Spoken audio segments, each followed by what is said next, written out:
ప్రైజ్లాడండి. బాగున్నారు అందరూ? ఇదేనా దేవుని వాగ్దానం చూసుకుందామా? రండి, చిన్న విషయం పాడుకుందాం అండి.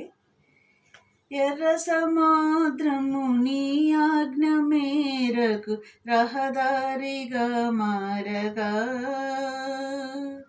దాటిరే నీ జనులు బహుక్షేమముగా, ఆ జలములలోని శత్రు సైన్యము మునిగిపోయినే. కృపా సత్య సంపూర్ణుడా, సర్వలోకానికి చక్రవర్తివి నీవేసయ్యా. నా సన్మానానికి మహనీయుడవు నీవేనయ్యా, మహనీయుడవు నీవేనయ్యా. ఈ దినం దేవుని వాగ్దానం చూసుకుందామండి.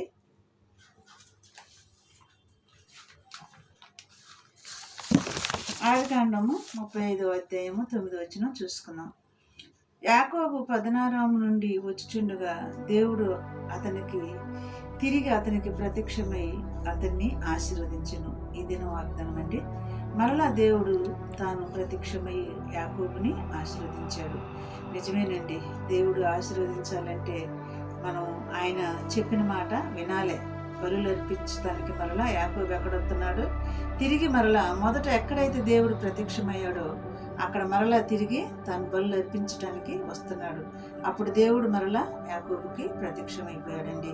యాకోబు 16 నుండి వచ్చిచుండగా దేవుడు తిరిగి అతనికి ప్రత్యక్షమై అతన్ని ఆశీర్వదించెను. ఈ దిన వాగ్దానం అండి. ఇటు వాగ్దానాన్ని బట్టి మనం ప్రార్థన చేసుకుందాం. కళ్ళు మూసుకోండి.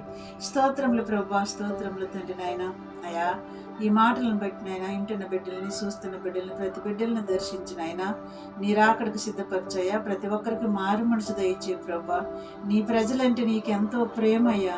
నీ ప్రజల పట్ల నువ్వు చేసిన కార్యాలు, గొప్ప కార్యాలు తండ్రి మా జీవితాలలో కూడా జరిగించి మేము కూడా అట్టి గొప్ప కార్యాలు చూసేవారముగా, కనులారు చూసేవారముగా మమ్మల్ని ఆశీర్వదించమని నజరేయుడైన యేసుక్రీస్తు నామములో అడిగి వేడుకుంటున్నాను తండ్రి. ఆమేన్. God bless you.